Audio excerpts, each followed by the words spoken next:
Bonjour à tous. Donc je m'appelle Florence Soel, j'ai 46 ans, je suis mariée, j'ai 3 enfants et je descends d'une longue lignée de fonctionnaires. Il y a 6 ans à peu près, je me cherchais professionnellement. Si on m'avait dit à ce moment-là, tu devrais créer une entreprise, je pense que d'une part j'aurais répondu que j'en étais totalement incapable et d'autre part c'était un monde qui m'était complètement étranger. Il y a dans ma famille pas d'entrepreneurs, dans mon entourage très peu, donc c'était vraiment quelque chose que je ne connaissais pas et c'était même pas quelque chose qui m'attirait. Et pourtant, je vais vous raconter le parcours d'un chef d'entreprise heureux. Ça fait donc 5 ans et demi que j'ai créé.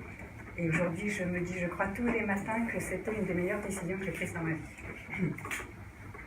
Alors, mon parcours professionnel, je suis diplômée d'ISIT, qui est l'Institut supérieur d'interprétariat et de traduction. Ensuite, j'ai fait un DSS de commerce international. Dans le cadre du DSS, il fallait faire un stage de fin d'études que j'ai fait dans le groupe Sagem. Je ne sais pas si vous connaissez Sagem. C'est une entreprise high-tech française qui avait 15 000 personnes à l'époque, qui a fusionné en 2005 avec Snecma. Ça a donné le groupe Safran. Aujourd'hui, Safran, c'est un très gros groupe industriel qui fonctionne très bien. J'ai passé donc 16 ans dans le groupe Sagem Safran, à des postes différents, mais sans du tout monter le point de vue hiérarchique. J'étais responsable commercial export. Je n'étais donc pas du tout traductrice, malgré mes études. Et puis en 2010, ça faisait 10 ans pile que j'étais dans le même service. Je vendais des terminaux de jeu, des terminaux de loterie à l'export, donc je voyageais beaucoup. Je vendais des produits que j'aimais pas beaucoup parce que j'ai jamais trop aimé la technique. Eh bien, je m'ennuyais énormément après 16 ans dans la même boîte, 10 ans dans le même service. Et donc, je me cherchais. Alors, j'ai commencé par répondre à des postes au sein du groupe via la bourse aux emplois, au sein du groupe Safran. Ça n'a rien donné. Et un mardi du mois d'octobre 2010, alors même donc, encore une fois, que j'avais jamais songé à l'entrepreneuriat, j'ai lu dans un dossier du Figaro, un dossier économique du Figaro, tout plein d'articles sur l'auto-entrepreneuriat qui existait depuis un an, puisque ça date de 2009, dont un entrefilet qui a attiré mon attention. Et c'est parti de là. C'est-à-dire que vraiment, je n'y avais jamais songé, j'ai lu ça, et là je me suis dit, tiens, je pourrais faire ça. Mon entourage a été très opposé, vraiment immédiatement très opposé, parce que j'étais dans un grand groupe, que tout se passait bien, que j'avais quasiment la sécurité de l'emploi. Donc j'ai dû faire face à un entourage qui n'était pas du tout d'accord, mais malgré tout j'ai foncé. Et assez rapidement, en décembre 2010, j'ai créé Philolingua, qui est une agence de traduction. Donc je suis revenue à ma formation d'origine. Alors quelques points un peu divers et variés sur la création d'entreprises. D'une part, vous entendez souvent en France que la France est un pays qui n'aime pas les entrepreneurs, ou qui met des bâtons dans les roues de ses entrepreneurs. Alors certes, il y a beaucoup d'impôts, il y a beaucoup de taxes, certes, il y a beaucoup d'administratifs, mais moi je ne dirais pas du tout que la France met des bâtons dans les roues de ses entrepreneurs.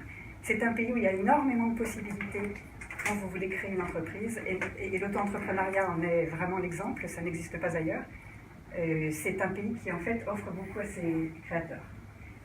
Alors, des exemples qui à la fois sont possibles, donc qui vous montrent ce qui est possible et qui me concernent. Moi j'ai commencé par prendre un congé sabbatique d'1 an.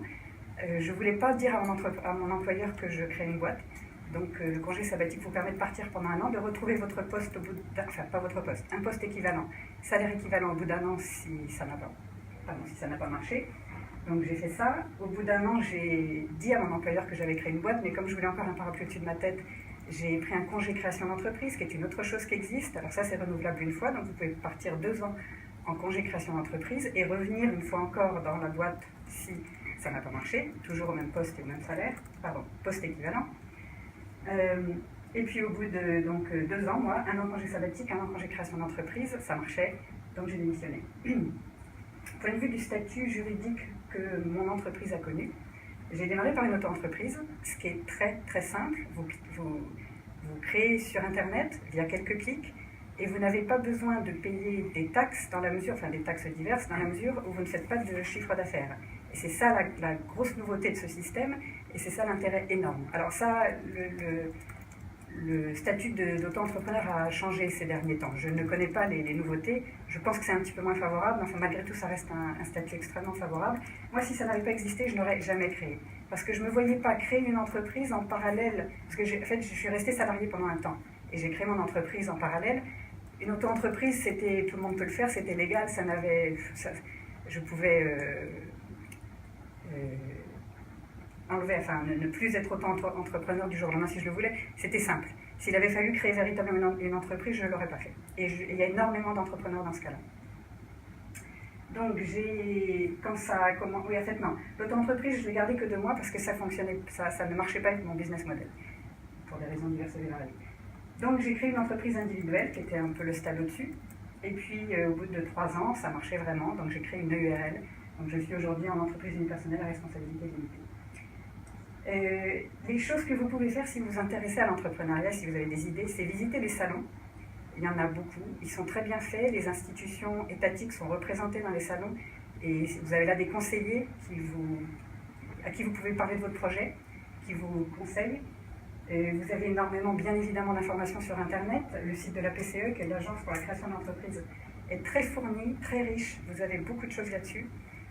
Donc moi, je suis beaucoup passée par j'ai visité les salons, j'ai énormément surfé sur le site de la PCE au début. Vous avez les chambres de commerce et d'industrie de chaque département qui mettent à votre disposition des conseillers avec qui vous pouvez prendre rendez-vous, à qui vous pouvez exposer votre projet et qui vous aident, qui vous accompagnent sur la durée. Les chambres de commerce et d'industrie font également des formations dirigées aux jeunes créateurs. Donc, encore une fois, il y a énormément de choses. Il faut juste savoir chercher, savoir trouver et puis faire preuve de dynamisme, évidemment, parce que tout ça ne vient pas à vous. Il faut que vous alliez chercher des informations. Alors moi j'ai adhéré à un club d'entrepreneurs et c'est quelque chose que je recommande fortement. Alors moi je travaille de chez moi, seule, donc évidemment je suis seule toute la journée. C'est ce club qui est le CJ2E, le Centre des jeunes entrepreneurs de l'Essonne, parce que j'habite dans l'Essonne, est extrêmement dynamique. Il y a 220 adhérents, vous avez des dîners, des petits déjeuners. Et si vous voulez, je vous disais que mon entourage au début avait été assez opposé à tout ça. Même aujourd'hui, moi mon entreprise c'est comme mon 4e enfant, c'est quelque chose à quoi je tiens énormément, j'en parle très volontiers. Mais c'est vrai que mon entourage n'est pas forcément à ce point-là impliqué. Et aller dans ces dîners, parler avec des entrepreneurs qui ont les mêmes préoccupations que vous, même s'ils ont des métiers complètement différents, c'est extrêmement intéressant. Et je dis souvent que je ne sors pas d'un dîner sans avoir une solution à un problème, une nouvelle idée, quelque chose en repartant qui me fait réfléchir à nouveau. Donc parler avec des gens qui ont les mêmes préoccupations que vous, c'est très important. Donc c'est quelque chose que je conseillerais à des gens qui veulent créer leur entreprise. Et puis, je l'ai mis 3 fois parce que vous n'êtes pas étonnés, le réseau aujourd'hui, c'est très très important. C'est probablement encore plus important pour un chef d'entreprise. Ça vous trouve des clients, des partenaires, ça vous trouve plein de choses. Le réseau, il faut savoir le solliciter. Il ne faut pas hésiter à le solliciter. Il faut aussi savoir, quand vous êtes sollicité, vous, et vous le serez forcément, à un moment donné, c'est du donnant-donnant, il faut savoir répondre. Moi, j'ai énormément sollicité mon réseau. J'ai fait récemment, j'ai une centaine de clients aujourd'hui, j'ai fait la liste de comment j'avais eu mes clients à l'origine. Il y a à peu près 80% par mon réseau amical, anciens collègues, famille. Donc, si vous voulez prendre son téléphone aujourd'hui pour appeler une boîte que vous ne connaissez pas, qui ne vous connaît pas, et proposer vos services, je pense que ça ne marche pas beaucoup. Et moi, je ne le fais plus, je l'ai d'ailleurs très peu fait. Je prospecte via recommandation. D'ailleurs, je ne prospecte plus. Enfin, quand j'ai prospecté, c'était uniquement sur recommandation. Et donc via mon réseau. Alors, quelques mots sur mon entreprise. Je suis venue vous parler de choses très positives. Moi, aujourd'hui, je suis vraiment... je pourrais dire heureux, je pourrais aussi dire que je suis au nirvana. C'est un peu... Ça paraît beaucoup, mais le fait est. Mais c'est aussi lié à l'entreprise que j'ai créée. Je suis donc dans le domaine de la traduction, qui est un secteur en très forte croissance dans le monde entier du fait de la mondialisation. Je crois que ça atteint 15% par an de croissance dans le monde, le secteur de la traduction. J'ai eu aucun investissement au départ. Avec un ordinateur, je fais tout. Donc, c'est quand même pas le cas de toutes les entreprises. C'était très pratique. Je respecte bien évidemment les règles d'or du métier. Et si je l'ai mis, c'est parce que chaque métier a ses règles d'or. Et je pense qu'il est très important, quand vous créez votre boîte, de les respecter à la lettre. Alors, je vous donne un exemple. En traduction, on ne traduit que vers sa langue maternelle. On ne déroge pas à cette règle-là. On ne connaît aucune langue comme on connaît sa langue maternelle. Il y a beaucoup d'agences de traduction qui ne font pas ça, qui, parce que ce sera moins cher, qui, parce que là, ils n'ont pas le traducteur adéquat, vont demander à des gens, par exemple l'anglais, moi je parle évidemment bien anglais, mais jamais je traduirais vers l'anglais. Enfin, je ne traduis pas, mais si, on me le demandait, jamais je ne traduirais vers l'anglais, c'est pas ma langue maternelle, je ne me sentirais pas professionnellement capable de le faire. Donc, c'est un exemple pour la traduction, mais chaque métier a ses règles d'or et je pense qu'il est très important de les respecter. Alors moi, si tout se passe si bien, c'est aussi parce que j'ai un fonctionnement extrêmement simple.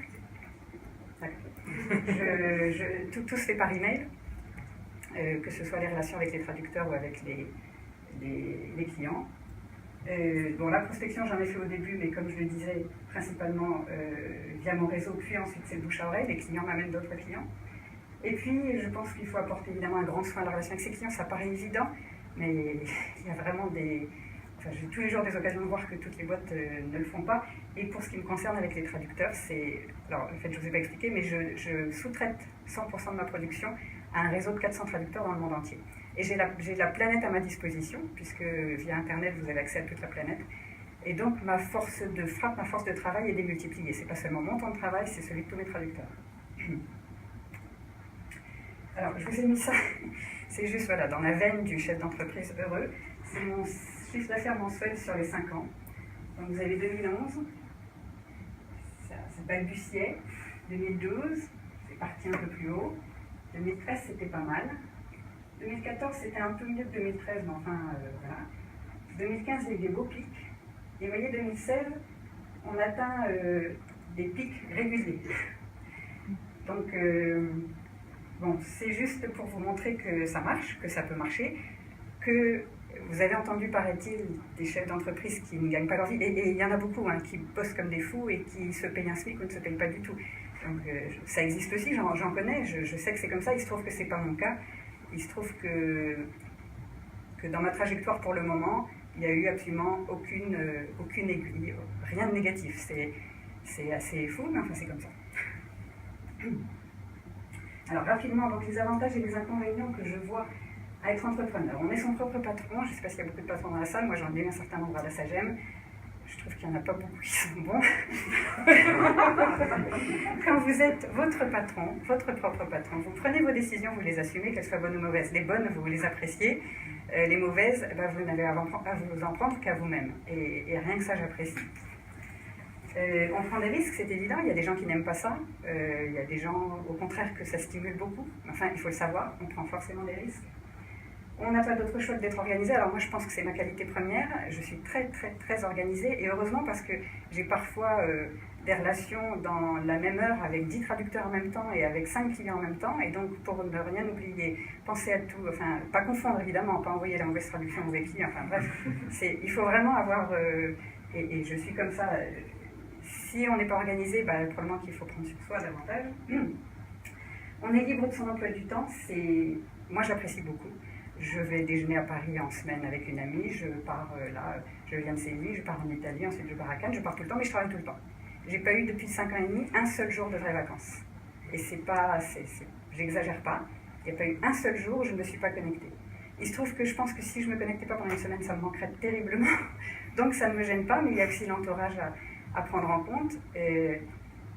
Voilà. Moi, j'ai beaucoup de liberté, mais je travaille tout le temps. Alors, il est du coup évidemment difficile de mettre une frontière entre du privé et du professionnel. Moi, je travaille de chez moi, donc effectivement, c'est pas toujours facile.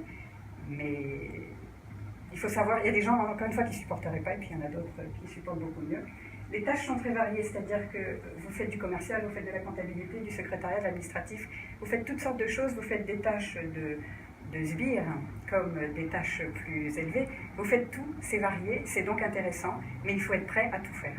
C'est moins que vous démarriez tout de suite avec 10 salariés. Et puis évidemment, l'argent engrangé ou non, parce que ça peut marcher comme ça peut ne pas marcher, arrive dans votre poche. Alors certes, il y a beaucoup de taxes, il y a beaucoup d'impôts, il y a beaucoup de tout ça, mais n'empêche qu'au final, plus vous avez de chiffre d'affaires et plus vous gagnez, et c'est évidemment un sentiment très agréable. Alors je vais vous lire en conclusion, j'arrive à la conclusion. En fait, il y a quelques années, j'ai répondu via le CJ2E dont je vous ai parlé, le club d'entrepreneurs, à un trophée. J'ai gagné un prix. J'ai répondu au trophée parce qu'il y avait le prix de la création, le prix de l'entreprise en développement et le prix de la réussite. J'ai répondu au prix de la création et j'ai gagné le prix de la réussite. Je n'ai pas encore très bien compris comment. Enfin, toujours est-il que c'est un dossier de 10 pages et je vais vous lire la conclusion que j'avais écrite à l'époque parce que ça représente ce que je pense encore aujourd'hui. Donc, salarié depuis toujours, je découvre avec un incroyable enthousiasme la voie de l'indépendance. J'ai réalisé en créant ma propre entreprise à quel point il est compliqué d'être à son compte et de gérer tous les aspects d'une entreprise, les démarches administratives, fort nombreuses dans un pays comme le nôtre, des démarches commerciales dont dépend la survie de l'entreprise, la gestion quotidienne qui nécessite une bonne dose d'organisation, l'inventivité dont on se doit de faire preuve. Je me suis émerveillée devant le soutien inconditionnel que la France offre à ses créateurs d'entreprises, pour peu qu'ils sachent se démener dans la kyrielle d'aide proposée. J'ai surtout compris combien il est motivant de créer son affaire, de dépendre d'elle comme elle dépend de vous. Les moments de découragement sont nombreux, mais que de bonheur quand on décroche un client, que de fierté quand ce dernier exprime sa satisfaction, et soyons réalistes, que de plaisir quand le compte en banque commence à s'étoffer. Et ce sera le mot de la fin. Merci.